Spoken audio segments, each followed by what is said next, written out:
Welcome to Math with Professor V. In this video, we're going to work through two examples that involve sketching the curve of radical functions. And this is for Calculus 1, so we're going to use all of the methods that are taught in this unit regarding finding critical values, local extrema, inflection points, asymptotes, all that good stuff. If you need some more basic examples and an introductory video lecture on any of the topics that are covered, then I have more videos that you can check out, and they're all linked in the description. But the purpose of this video is just to work through additional examples, so I'm just going to jump right in. And the first example that I'm going to be working through is the following function, y equals x minus 3x to the 1/3. So the first thing we want to do is identify the domain of this function. It's a radical function, and look here, since I have x raised to the 1/3 power, we know that's the same as having x minus 3 times the cube root of x. When the index is odd on a radical, then we don't have any restrictions. X can be negative, positive, even 0. So that makes things nice because then my domain is all real numbers. I'm just going to list from negative infinity to infinity. All right, now the next thing I want to do is find my intercepts, x and y intercepts. So let's get the x-intercepts first. To get those, I set y equal to 0, and then I have x minus 3x to the 1/3. Now to solve and get all of the x-intercepts, you need to be a little slick. You could try to factor, I think it's kind of gnarly. So I'm going to move the 3x to the 1/3 to the other side. So I have 3x to the 1/3 equals x. And then I'm actually just going to cube both sides. Cube your little heart out. And that exponent distributes to everybody over here, okay? So this is going to become 27x equals x cubed. Okay, a little better. Now if I set it equal to 0, I have 0 equals x cubed minus 27x. I can factor an x out, and then I have x squared minus 27. All right, so now I'll use the zero product property. This tells me either x is 0 or x squared is 27, which means x would be plus or minus rad 27, which is plus or minus 3 rad 3. So it looks like we've got all our intercepts actually, plus or minus 3 rad 3, comma 0, and 0, 0, which is also my y-intercept. Anytime you have 0, 0 as an x-intercept, that automatically gives you the y-intercept also. And you'll never have more than one y-intercept when you're graphing a function, because then it would fail to be a function. It wouldn't pass the vertical line test, okay? So those are my intercepts. Perfect, that's done. Now we want to check if there's any asymptotes. So first let's talk about vertical asymptotes. I wouldn't have any vertical asymptotes appearing because remember the domain is all real numbers. Vertical asymptotes come up when you have limits that go to infinity within the function where it's undefined and whatnot. So there's no vertical asymptotes. Most of the time they come up when you have a rational function or logarithmic function. This is neither of those. So no vertical asymptotes. What about horizontal asymptotes? Well, in order to find those, I have to take the limit as x goes to infinity and negative infinity of the function. Remember, another word for horizontal asymptotes is that they describe the end behavior of our graph, the long-term behavior. So we want to look at what happens when x goes to infinity or negative infinity. So if x goes to infinity, here's my function. And how do we take this limit? Well, when you have multiple terms like this, and it's not a rational function or anything, you just look at the highest degree term, the highest powered term. It's this one, x to the first. So if x is going to infinity, x to the first is going to infinity. So this whole function is going to infinity. The highest degree term basically runs the show. Everybody else, all the lower terms, even if there were a bunch more and their exponent wasn't any bigger, they wouldn't matter. Okay. Then this is gonna be different than if we took the limit as x goes to negative infinity. So let me write that out separately. Because it's x to the first, which is odd, if x goes to negative infinity, this term will go to negative infinity. So that's the end behavior there. So I can see I have no horizontal asymptotes. Why do I say that? Well, none of these are finite numbers. If the limit as x goes to infinity or negative infinity ends up being some constant, a finite number, then you have a horizontal asymptote. What this tells me is x goes to infinity, the graph is going up. X goes to negative infinity, the graph is going down. And then it's my job now to see what's going on in the middle. All right, we okay? Good. So now let's go ahead, let's find f prime of x and see if we can identify some critical values. So I'll remind you, f of x is x minus 3x to the 1/3. So let's take the derivative. F prime of x is going to be 1 minus 3 times 1/3 times x to the negative 2/3. Good. Let's clean this up. This is 1 minus x to the negative 2/3. And then for the purpose of this lesson, this problem, I'm going to write it as 1 minus 1 over x to the 2/3. And I usually recommend that my students get a common denominator. So I'm going to multiply this guy by x to the 2/3, top and bottom. And then now we have x to the 2/3 minus 1 over x to the 2/3. This is f prime of x. Beautiful. So now let's identify what our critical values are. Do you remember how we find critical values?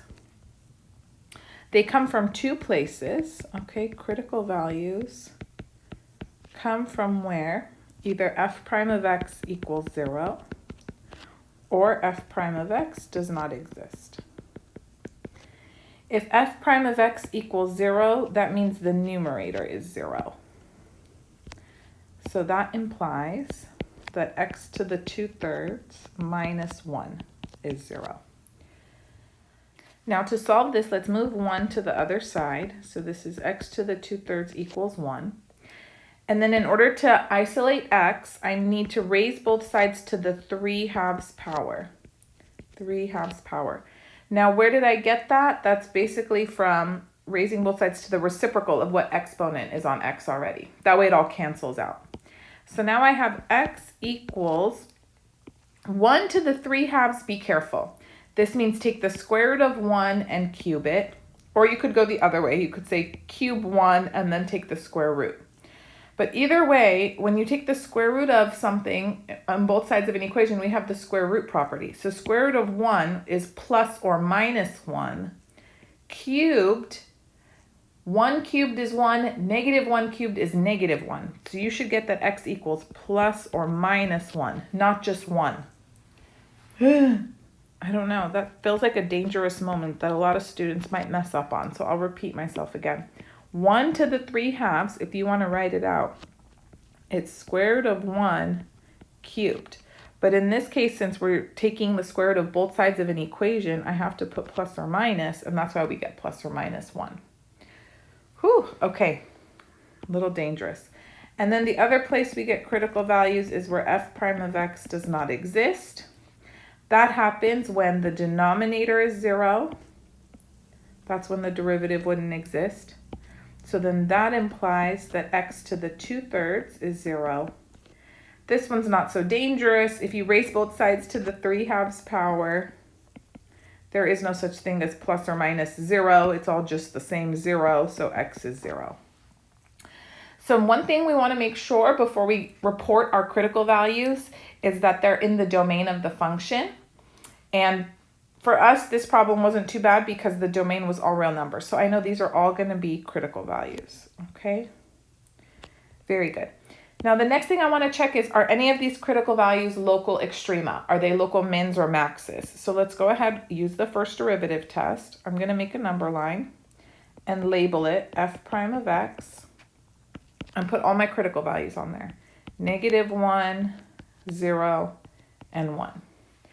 And I'm going to pick a representative value for each of the 4 intervals that you see here, substitute them into the derivative, and then we'll see what the sign of f prime is. So let's pick a number here, smaller than -1, okay? And there's a couple of ways you can do this. You could look at this version of the derivative. You could also look at this version. It might be nicer, 1 minus 1 over x to the 2/3. It's kind of up to you, okay? So you take your choice. Let's just work with this one. It's right here.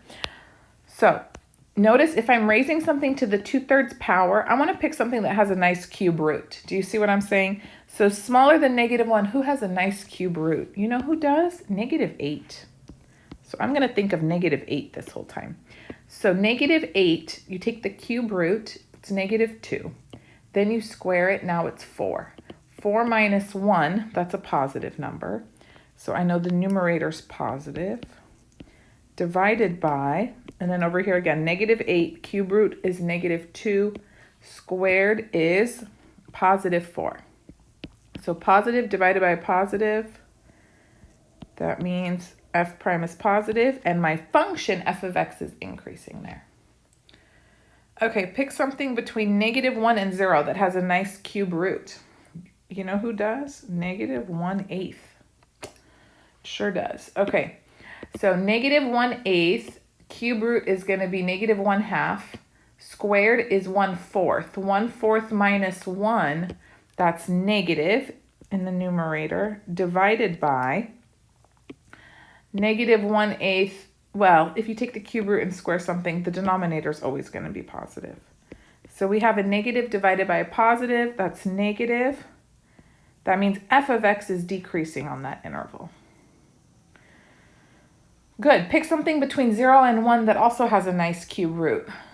You know who does? 1/8. 1/8 has just the loveliest cube root. So 1/8 cube root is 1/2, squared is 1/4. 1/4 minus 1 is negative. Denominator is always positive. I have the negative divided by positive. That's negative, decreasing. And then bigger than 1, you could pick 8 now. So cube root of 8 is 2, squared is 4. 4 minus 1, this is positive, positive. We're so positive in the end, positive. That means the function is increasing. Very good. Love it. So I can see my function switched from increasing to decreasing here at -1. So that's a local max. It stayed decreasing on both sides of 0. So this is nothing. This is not a local min or a local max. It's just a critical value and that's it. End of story for 0. And then here at 1, the function went from decreasing to increasing. So that means, yes, that's a local min. Okay, let's tell the people.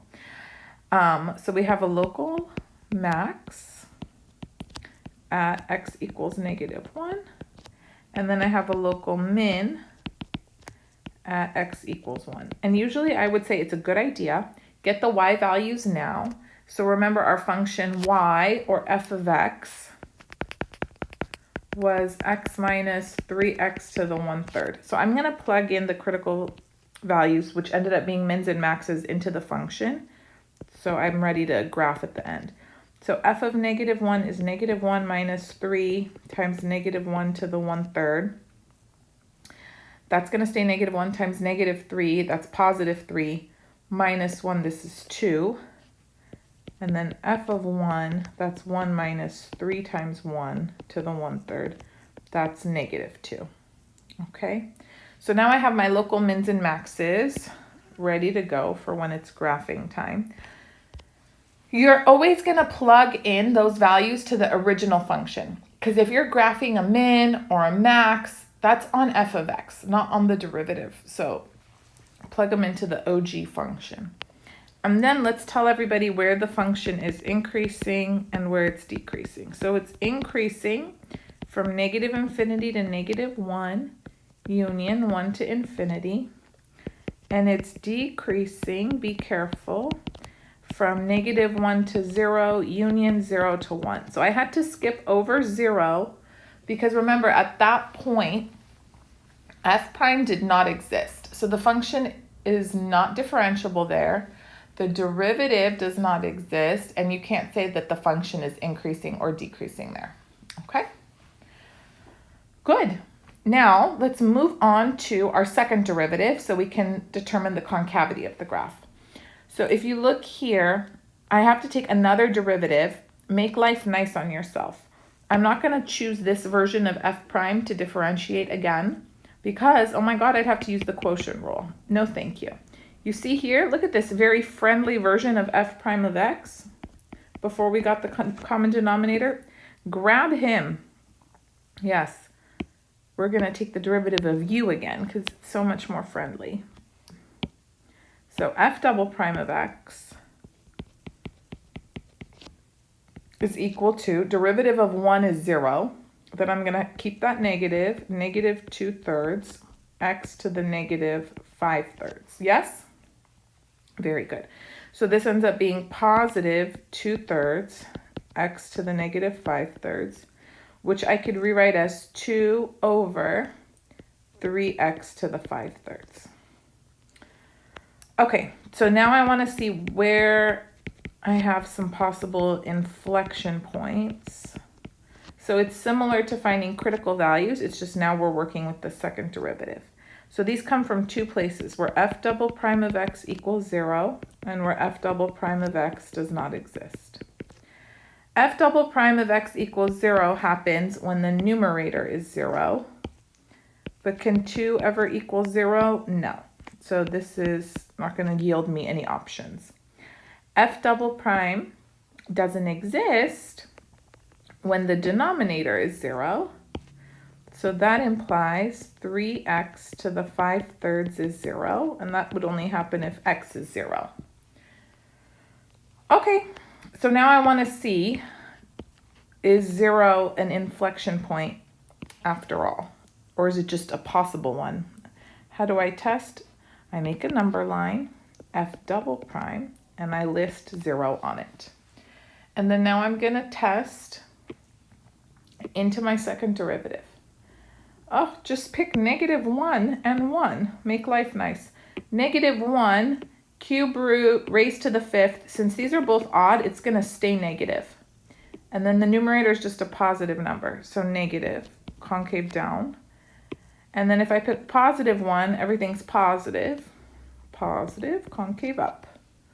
Ooh, so since there was a change in concavity on both sides of 0, then indeed 0 is an inflection point. So we have an inflection point at x equals 0, and actually f of 0 is 0. We know that from earlier when we found our intercepts.